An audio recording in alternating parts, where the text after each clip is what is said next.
Desde a sua estreia mundial no Festival de Cinema de Veneza, o filme Joker recebeu fortes críticas de vários membros da imprensa especializada e críticos de cinema. No entanto, a grande maioria dessas críticas não surgem porque o filme é considerado ruim. Na verdade, a maioria dos críticos concorda que é um filme transgressor que nos mostra uma das melhores atuações na carreira de Joaquin Phoenix, uma carreira que por si só já está cheia de grandes interpretações. O problema é que muitas pessoas consideram que este filme é perigoso precisamente pelos temas que aborda e a maneira como os apresenta. Isso fez com que o filme Joker se envolvesse em uma grande polêmica que vai muito além de uma discussão sobre se o filme é bom ou não. Uma polêmica que aborda temas sobre responsabilidade social na arte, assassinatos em massa, a subcultura dos incels e finalmente a influência que o Joker poderia ter sobre a sociedade. Olá, queridos geekers, tudo bem? Sou Go, o Monitor Geek, e bem-vindo a um novo vídeo ensaio. Se é a sua primeira vez no canal, eu te conto que aqui eu gosto de levar os quadrinhos muito a sério e os analiso profundamente para poder ver além do óbvio. Hoje vou explicar em detalhes toda a polêmica do filme Coringa. Vou te contar como começou, do que se trata e quais são os pontos de vista a respeito para que, ao terminar o vídeo, você possa ter uma opinião própria. Verá que é um tema muito mais complicado do que a maioria das pessoas quer pensar. Cabe esclarecer que não haverá spoilers do filme Joker neste vídeo.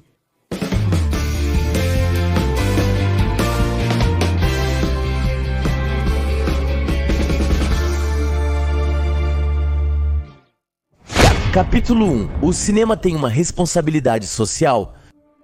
Quando surgiram as primeiras críticas negativas ao filme Joker, nas quais se dizia que não era um filme ruim, mas perigoso, desencadeou-se uma polêmica em que o tema central era exatamente: os filmes têm uma responsabilidade social?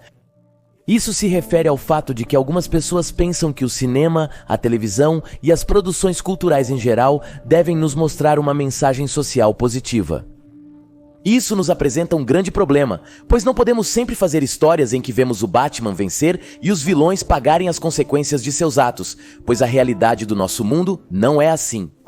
E lembremos que a boa ficção é um reflexo da nossa realidade.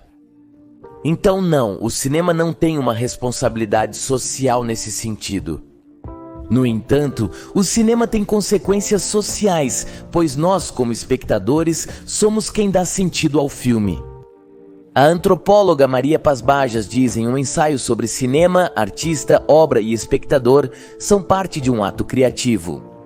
Segundo ela, o diretor de um filme, neste caso Todd Phillips, é quem apresenta as imagens, orienta as atuações e apresenta os eventos ordenados de uma maneira específica para transmitir uma mensagem específica. Neste caso do filme Joker, o diretor disse que sua obra fala sobre a falta de amor, uma infância traumática e a falta de compaixão no mundo. Esta mensagem, juntamente com as atuações, o roteiro e outros elementos de produção, só que resultam no filme Joker, de Todd Phillips, o qual certamente seria muito diferente se fosse dirigido por Joss Whedon, Michael Bay ou Tim Burton, pois cada diretor dá seu estilo ao filme.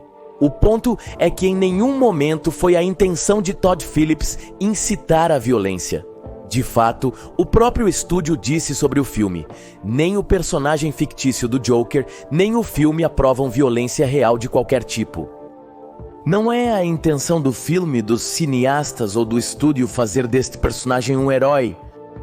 Ok, então temos que nenhum dos envolvidos no filme Joker tem a intenção de que o personagem seja glorificado. No entanto, lembremos que há um elemento a mais envolvido no processo criativo, e esse é o espectador. Acontece que nós, como espectadores, somos quem finalmente damos um significado ao filme e completamos o processo criativo. Neste caso, fazemos isso juntando o que Todd Phillips nos apresentou no filme Joker, o que já sabemos do personagem ao longo de 80 anos de filmes e quadrinhos e, acima de tudo, o contexto social em que vivemos. Os diretores de cinema, então, precisam estar cientes de que juntaremos tudo isso e daremos um significado próprio ao filme.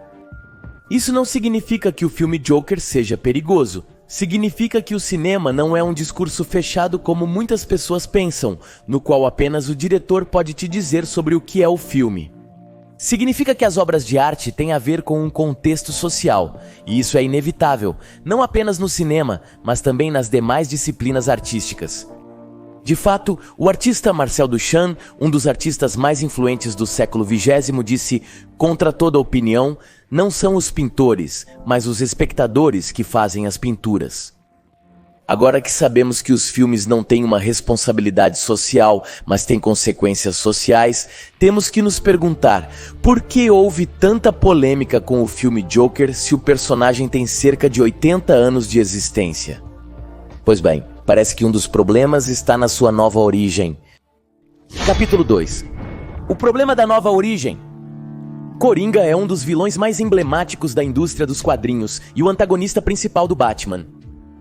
No entanto, ao longo de seus quase 80 anos de existência, tanto em quadrinhos quanto em séries, desenhos animados e filmes, nunca vimos o personagem desencadear uma polêmica tão grande quanto a que vemos hoje. E acho que o principal problema tem a ver com a nova origem que é dada ao personagem. Quando vimos o personagem pela primeira vez no quadrinho Batman número 1 de 1940, Coringa é apresentado como um assassino cruel do qual não sabíamos nada. Coringa simplesmente apareceu do nada em Gotham City e Batman tinha que lidar com ele, algo que não era raro, pois realmente era pouco comum que os quadrinhos daquela época explicassem a origem dos vilões e até mesmo dos heróis. De fato, tiveram que passar 11 anos para que a DC, em 1951, finalmente publicasse a primeira origem do personagem com o quadrinho Detective Comics 168. Nesta história, Coringa revela que ele era um trabalhador de uma fábrica de cartas que decidiu roubar a empresa. Para poder fazer isso, adotou o nome de Capuz Vermelho e conseguiu um capacete que lhe permitiria se esgueirar por uns dutos de resíduos químicos. Seu crime foi um sucesso, mas os produtos químicos aos quais ele mesmo se expôs durante o roubo tingiram sua pele de branco. Coringa percebeu que sua nova aparência aterrorizava as pessoas e, já que havia roubado uma empresa de cartas, decidiu assumir o nome de Coringa. Aqui, como podemos ver, este quadrinho nos conta uma história extremamente fantasiosa, que até beira o ridículo quando a julgamos com parâmetros atuais. Outra coisa muito importante é que, segundo esta origem, Coringa sempre foi malvado e os produtos químicos não fizeram nada para mudar sua personalidade. O tempo passou e em 1988, o escritor Alan Moore decidiu expandir esta origem no quadrinho A Piada Mortal. Nesta nova origem, Jack era um comediante fracassado que vivia com sua esposa grávida na pobreza. Um dia, com a intenção de melhorar sua situação de vida, decidiu ajudar alguns criminosos a assaltar a fábrica de produtos químicos onde trabalhava anteriormente. Para isso, os criminosos o enganaram para que usasse o uniforme de capuz vermelho e o culpassem pelo crime em caso de serem pegos. No dia do crime, Jack descobriu que sua esposa havia morrido eletrocutada em um acidente e tentou impedir o roubo, já que não tinha mais motivos para continuar com ele. No entanto, os criminosos o obrigaram a seguir com o plano. Naquela noite, tudo dá errado. Os assaltantes são baleados pela segurança da fábrica e Batman tenta capturar o Capuz Vermelho, que acidentalmente cai em um poço de produtos químicos. Quando Jack finalmente escapa e vê seu rosto desfigurado, percebe que perdeu tudo naquele dia. E o pior dia de sua vida termina quando decide levar sua própria existência como uma piada. Aqui, como podemos ver, essa nova origem introduz vários elementos icônicos do personagem. Temos o fato de que o Coringa era uma pessoa normal que perdeu a razão devido a uma série de tragédias que sofreu no mesmo dia. E temos o conceito de que Batman é parcialmente responsável pela criação de seu maior inimigo, o que torna a relação entre Batman e Coringa mais significativa. Essa origem é tão eficaz que é a que normalmente vemos em outras animações e filmes do Batman. No entanto, essa origem também mantém uma forte dose de fantasia, pois envolve alguns produtos químicos misteriosos, uma série de coincidências e, acima de tudo, a participação do personagem Batman. No caso do filme Coringa, Todd Phillips disse que seu filme se passa em um mundo fictício, pode ter invocações do mundo real, opções, mas é um personagem fictício em um mundo fictício que existe há 80 anos. E ele está certo. No entanto, todos esses elementos fantásticos que fazem parte da linguagem dos quadrinhos e da fantasia, elementos que nos fazem pensar em histórias completamente fictícias, em seu filme, são substituídos por outros que poderíamos considerar mais reais. Temos então situações em que Arthur Fleck, o nome do novo protagonista, sofre nas mãos da sociedade e é metodicamente humilhado e chutado por ela, culminando com Arthur sentindo o desejo de se vingar da mesma sociedade que o vê sofrer. Esses elementos fazem com que o filme se afaste dos quadrinhos para entrar no território de filmes como Taxi Driver, o que não tem nada de errado por si só. No entanto, o filme parece falar de maneira mais direta com as pessoas, e acredito que daí vem a polêmica. E isso é algo que nunca vimos do Coringa, pois mesmo no filme The Dark Knight de Christopher Nolan, um filme que também tem essa abordagem mais realista, a origem do personagem nunca é apresentada para nós. Então, a abordagem do filme tem muito a ver com a polêmica, mas sobre o que eles estão tão preocupados? Quer dizer, o que faz com que, precisamente hoje em dia, muitas pessoas considerem esse discurso potencialmente perigoso? Capítulo 3. Coringa, violência e a subcultura dos incels. Talvez se o filme Coringa tivesse sido lançado há 20 anos, não teria causado tanta polêmica. É verdade que isso tem a ver com o fato de que hoje em dia as pessoas tendem a prestar mais atenção nas mensagens que são transmitidas dentro de séries, filmes e até mesmo desenhos animados. A verdade é que esse tema da chamada correção política nos dá material para um vídeo completamente à parte. No entanto, além dessa questão, existem duas grandes preocupações em torno do filme Coringa, o Massacre de Aurora e a subcultura dos incels. O Massacre de Aurora é o atentado de 2012 em que o jovem James Holmes atacou o público que assistia à sessão da meia-noite do filme The Dark Knight Rises, de Christopher Nolan. Este massacre, além de ganhar notoriedade pelo número de mortos e feridos, esteve sob os holofotes por muito tempo pelo fato de estar vinculado a um filme de super-heróis e pela aparência de James Holmes, que tinha o cabelo pintado na noite do crime, levando muitas pessoas a assumirem que este massacre tinha algo a ver com o personagem Coringa.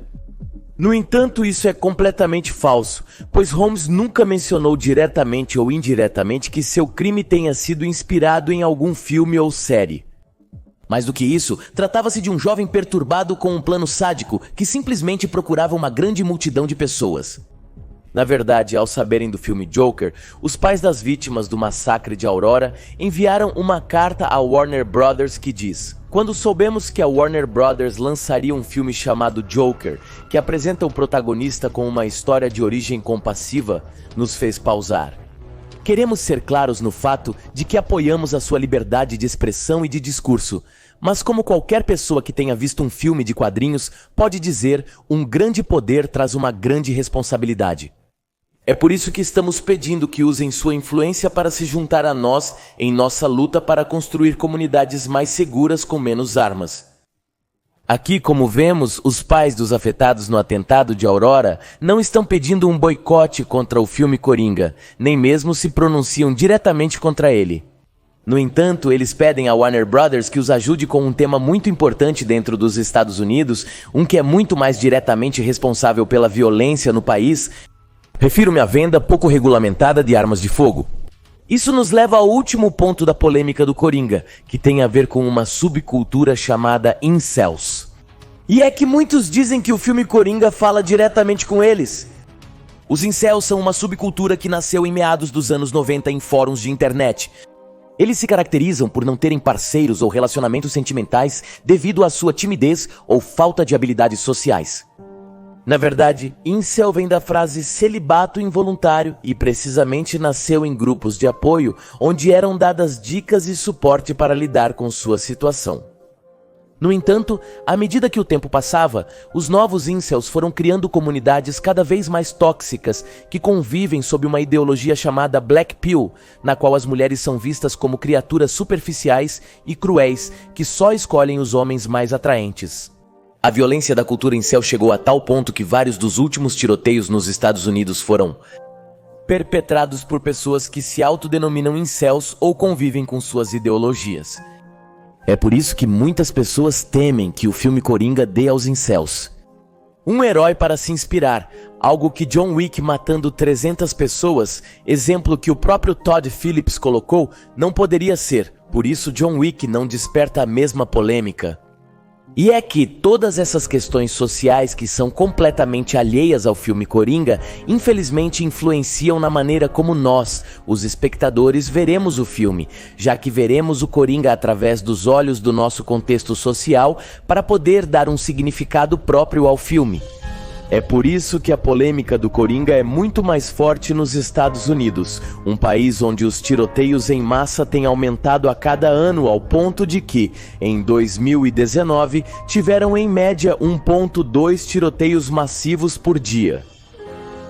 Fica claro para mim que é injusto culpar completamente um filme por atos violentos em um país com uma péssima regulamentação de armas de fogo, onde a xenofobia e a intolerância parecem crescer cada dia mais, algo que não tem nada a ver com os quadrinhos.